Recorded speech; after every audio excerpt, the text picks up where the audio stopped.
Chapter 20. Freak the Mighty strikes again.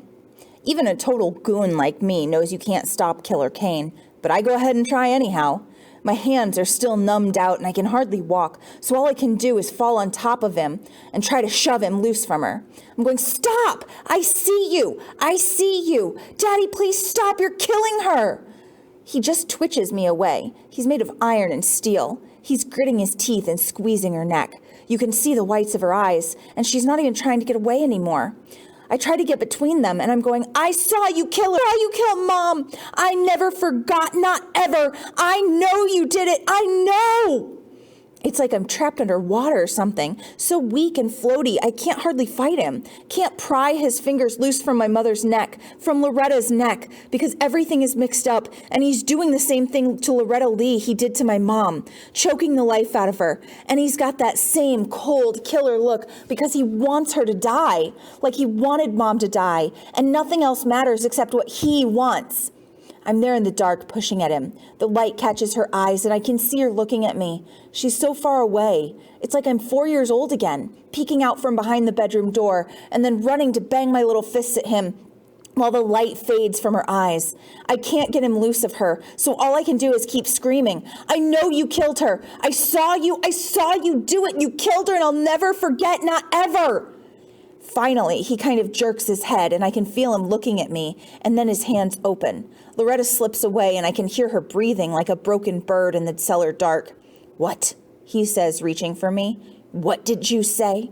"I saw you do it," I say. "I saw you kill my mother." "You weren't but 4 years old," he says, and now his big hands are starting to curl around my neck, except he's holding me soft.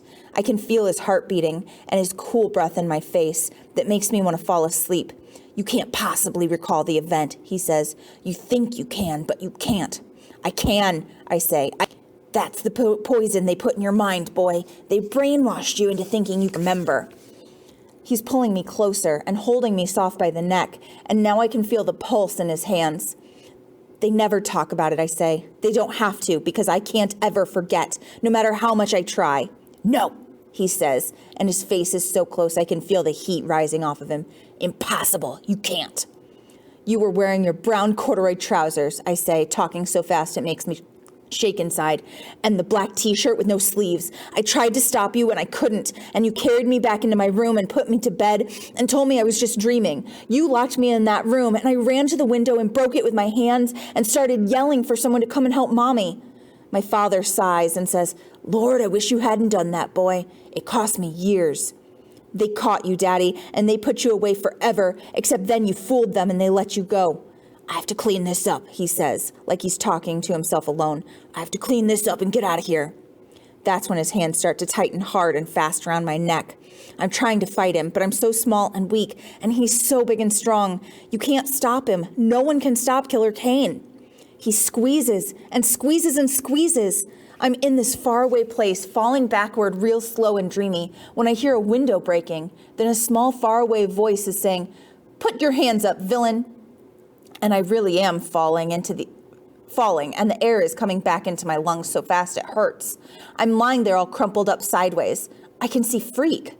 He's rolled down through the cellar window into the pile of coal, and he's trying to stand up. "I'm warning you," he says in that fierce, bold way he has. He's one of the big blaster models that holds about a gallon of water. Killer Kane is looking at me. He's looking at Loretta all crumpled and moaning. He's looking at Freak. Then he shakes his head and goes, "I know a real gun when I see it, you little monster." He makes a move, reaching out. Freak scuttles back a little way, but he can't really run, and even if he could, there's no place to go.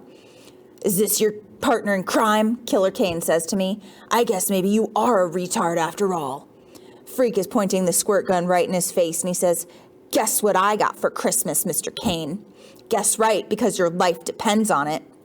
Killer Kane doesn't say anything. He's just reaching out real slow because he knows that Freak can't get away. "This squirt gun," Freak says, "and a chemistry set. That's what I got for Christmas." Killer Kane just looks at the squirt gun. He shakes his head like, "Who are you kidding?" "Sulfuric acid," Freak says, raising the gun and sighting along the barrel. "Good old reliable H2SO4, an oily, colorless corrosive liquid used in dyes, paints, explosives, and many chemical experiments." Killer Kane says, "You're lying, kid. You can't fool me." That's when Freak squeezes the trigger and sprays him right in the eyes. Then Killer Kane is screaming in this high, scared voice. His hands are scrubbing at his eyes, and it's like that scream wakes me up, because the next thing I know, I've got Freak in my arms, and I'm running through the dark for the stairs, running as fast as I can on feet I can't even feel. Go! Freak is yelling. He's right behind you. Go! I can't look back, but I can feel him, feel the icy cold breath of him on the back of my neck, and the hands reaching blind to grab me. And then I'm going up the stairs, just flying. The steps are breaking under my feet, and he's howling in rage behind me. His hands are scrabbling at my ankles, and for just a second, he has me. I kick loose, and then we're up on the first floor, bursting out of the cellar hole. I can see daylight coming through the boarded up plywood, and I cover Freak with my arms and just dive right through the plywood. Wham! The sunlight blinds me, and we're skitter rolling through the clean, cold snow. Hands are grabbing at me. I'm fighting to get away. Easy, a voice says. Take it easy, kid. You're okay. Iggy Lee. He's looking down at me with red eyes, and you can see where he's been chewing at his beard. I'm sitting there in the snow, squinting up at Iggy, and all these cops. There must be 1,000,000 cops, and Freak is laughing like a maniac and saying, "It worked! He fell for it! Soap and vinegar and curry powder. It worked like a charm." I don't understand what he's talking about right then. It's only later I figure out there wasn't any real acid in the squirt gun. It was soap and vinegar and curry powder that made Killer Kane think his eyes were burning up. Killer Kane, who is still rubbing frantic at his eyes and begging for help when they put the handcuffs on him and shove him into the back of a police van. All I've got room to think about is poor Loretta. That's what I'm telling the cops, that she's down there in the cellar. I'm afraid that no one is listening, but they must be, because right away they're bringing her up out of the cellar, and Iggy is running to her and crying out her name. "She's still breathing," someone says. Then Graham is shoving through the crowd of cops, and Grim is right behind her, and Gwen is there too, and everybody is making a big sloppy fuss, especially Graham, who's hugging me so tightly I can't hardly breathe. The fair Gwen is hugging Freak, and she's saying, "I told you to stay in the car, didn't I? Didn't I?" Freak, he's looking over her shoulder at me, looking over Graham's shoulder, and he gives me the thumbs up as she carries him away. "Freak the Mighty!" he says. "Freak the Mighty strikes again!"